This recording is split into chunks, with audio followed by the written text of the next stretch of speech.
नमस्कार। धर्मशाला में जगत प्रकाश नड्डा जी के अभिनंदन समारोह की तैयारियां पूरे जोरों पर हैं और इस वक्त रैली स्थल पर हमारे साथ बीजेपी के अध्यक्ष राजीव बिंदल हैं, जो इनफैक्ट पिछले एक हफ्ते से लगातार यहां पे जो है निरीक्षण कर रहे हैं, निर्देश दे रहे हैं। बिंदल जी, बहुत बहुत स्वागत है आपका। और जी नमस्कार। क्या हम इसको केसरी के दर्शकों को मेरा सादर प्रणाम। तो एक इलेक्शन मोड भी कल से एक शुरू हो जाएगा मामला। 2024 का चुनाव एक ऐसा चुनाव है जिसको आप कह सकते हैं कि वो माननीय मोदी जी की कार्यशैली का एक प्रतिबिंब है। और हमने देखा है कि मोदी जी कभी रुके नहीं। जैसे धरती घूमती है, वो लगातार चलायमान है। इसलिए ये कहना कि आज चुनाव अभियान है या कल चुनाव अभियान है, ये उनके हिसाब में कोई मायना नहीं रखता। हमने देखा कि बजट आया आज चुनाव पर, चुनावी बजट नहीं, वो एक विकासात्मक बजट 2047 तक भारत को विकसित राष्ट्र बनाने का बजट, उस दिशा में आगे लेके जाना। कोई टेम्पोररी गेन नहीं, कोई छलावा नहीं, कोई झूठ नहीं। इसी प्रकार से उनके मार्गदर्शन में भारतीय जनता पार्टी निरंतर काम कर रही है और श्रद्धेय नरेंद्र भाई मोदी जी के नेतृत्व में और माननीय जगत प्रकाश नड्डा जी की अध्यक्षता में जिस प्रकार की शानदार जीत, लैंडस्लाइड विक्ट्री, या फिर ये कह सकते हैं कि प्रचंड जीत मध्य प्रदेश, छत्तीसगढ़ और राजस्थान में हुई, उसके बाद माननीय नड्डा जी का कांगड़ा जिला में आगमन स्वाभाविक रूप से एक उत्साह देने वाला है और सामान्य समाज के अंदर एक अलग प्रकार का भाव है, जो एक विजय श्री प्राप्त करके हमारे प्रदेश का और लाल वो आया है, तो उनका अभिनंदन। पिछली बार बिंदल जी कांगड़ा में ही थोड़ी कमी रह गई थी, जिसकी वजह से आप लोग सत्ता में नहीं आ पाए, क्योंकि बाकी जगह पे बीजेपी का प्रदर्शन ठीक था, लेकिन कांगड़ा में प्रॉब्लम आ गई थी। तो ये उन चीजों को रिपेयर कर देगा या हो चुकी है एक साल के भीतर?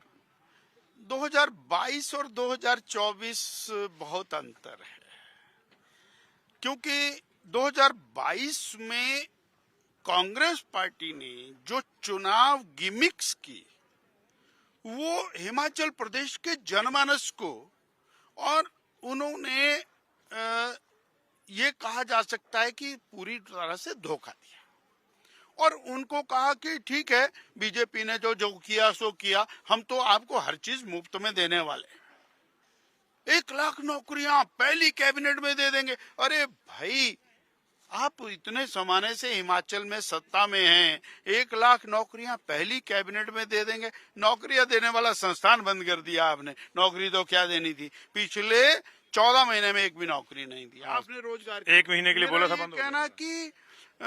मेरा ये कहना कि इस प्रकार की अनेक गारंटियां, वो गारंटियां फेल हो गई। अब मोदी की गारंटी आ गई है, तो फिर 22 और 24 का कोई तुलना नहीं है। एक और भी चर्चा है कि अब लोकसभा चुनाव से पहले ही शायद ये सरकार भी टॉपल हो जाए। मेरा या बीजेपी वाले कहते हैं कि अपने बाहर से गिर जाए। आपको लगता है सरकार इतना लोकप्रियता खो चुकी है? मेरा ये विषय नहीं है।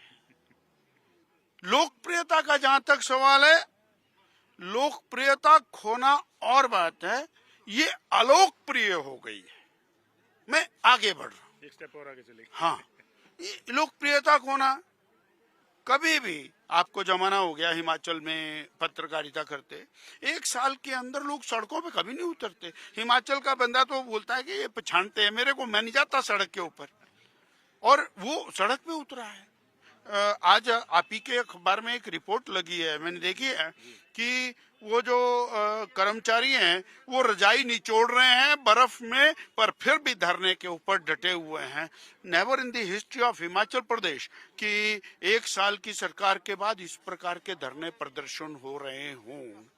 1 साल सरकार को हुआ, सरकार जश्न मना रही थी और बीजेपी और पब्लिक सड़क पे धरना दे रही थी। जितने इनके जश्न में लोग नहीं थे, उससे ज्यादा लोग सड़क पर इनके खिलाफ थे। अब तो इनके अपने एमएलए जो है चिट्ठियां लिख रहे हैं कि ये नहीं हो रहा है। इसको भी आप देखते हैं कांग्रेस के भीतर भी असंतोष है?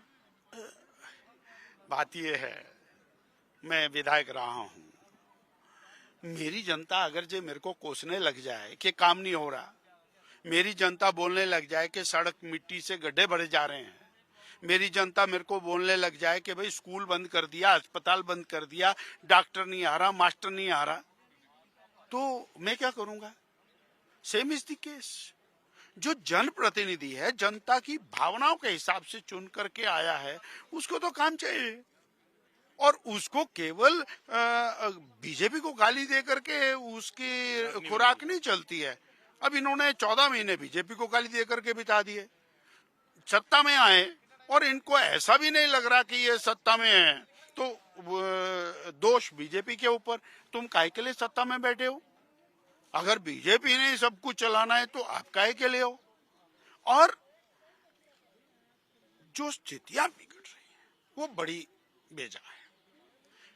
कानून व्यवस्था आए दिन हालत खराब। चंबा में जो नृशंस हत्या हुई थी उसने पूरे हिमाचल को हिला करके रख दिया था, पर सरकार नहीं हिली। कभी सोचा नहीं, एक दलित युवा, उसकी हत्या करके उसके टोटे टोटे करके नाले में डाल दिया। सरकार की छाती के ऊपर कुछ नहीं लौटा। 3 दिन लग गए वहां प्रशासन को पहुंचने में।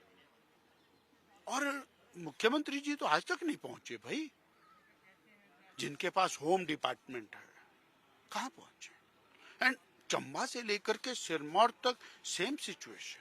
उनके अपने जिले के अंदर महिला के बाल काट के मुंह काला करके सड़क पर घुमाया गया। क्या कार्रवाई हुई? कौन उसके अंदर दोषी है? अभी तक क्यों बचाया जा रहा है उन दोषियों को? ये 1765 मामले एनडीपीएस के 11 महीने के अंदर, हर घर के अंदर चिट्टा। हम कहां खड़े हैं? प्रशासनिक ढांचा कहां खड़ा है? केवल ये कह देने से कि समाज प्रशासन सब मिलके हाँ करेगा, सबको साथ लेने की जरूरत है। Who will lead? जो सत्ता में उसको लीड करना पड़ेगा, और अगर जो सत्ता लीड नहीं करेगी तो फिर जनता लीड करेगी, और वो कर भी रही है, दिखना शुरू हो। टाइम हैज केम, जो स्थिति दिखाई दे रही है। कल की रैली के बाद भी कुछ कार्यक्रम है जी? माननीय राष्ट्रीय अध्यक्ष जी के आगमन पर जन संबोधन होगा। उसके बाद एक नई योजना, गांव चलो अभियान, और पूरे देशव्यापी अभियान है, और जिसमें हर पोलिंग बूथ पर जाना, पोलिंग बूथ के ऊपर एक नेता भारतीय जनता पार्टी का जाएगा, वो 24 घंटे वहां रहेगा, और उस गांव के अंदर मोदी जी ने क्या किया है उसके साथ संवाद स्थापित करना, ये प्रमुख काम है। ये कल से शुरू हो रहा है यहाँ पे। उसकी नेशन वाइड लॉन्चिंग माननीय राष्ट्रीय अध्यक्ष जी जिया पंचायत से करेंगे, और जिया पंचायत बूथ नंबर 5 और विधानसभा नंबर 19 और ब्लॉक भवारना, वहां से उसकी लॉन्चिंग करेंगे, और 4 तारीख से 11 तारीख तक पूरे देश में एक हफ्ते के अंदर और सभी बूथों के ऊपर पहुंचा जाएगा। हिमाचल प्रदेश में 7,980 बूथों के ऊपर हम 4 तारीख से 11 तारीख के बीच में इस अभियान को पूरा करेंगे। आपने देखा कि बिंदल जी की जो जोश भरने की भी अदा है वो अपनी ही अदा है, और उसके लिए जाने जाते हैं। और उन्होंने कहा कि कल से एक नेशन वाइड प्रोग्राम भी शुरू हो रहा है, और अब ये सीधे एक जो है लहर जिसको कहा जा रहा है, जो ऑलरेडी एक तरह से उन्होंने कहा भी कि चल भी रही है मोदी की लहर, उसमें और इजाफा करेगा। कैमरामैन मोनू कुमार के साथ संजीव शर्मा, पंजाब केसरी टीवी, धर्मशाला।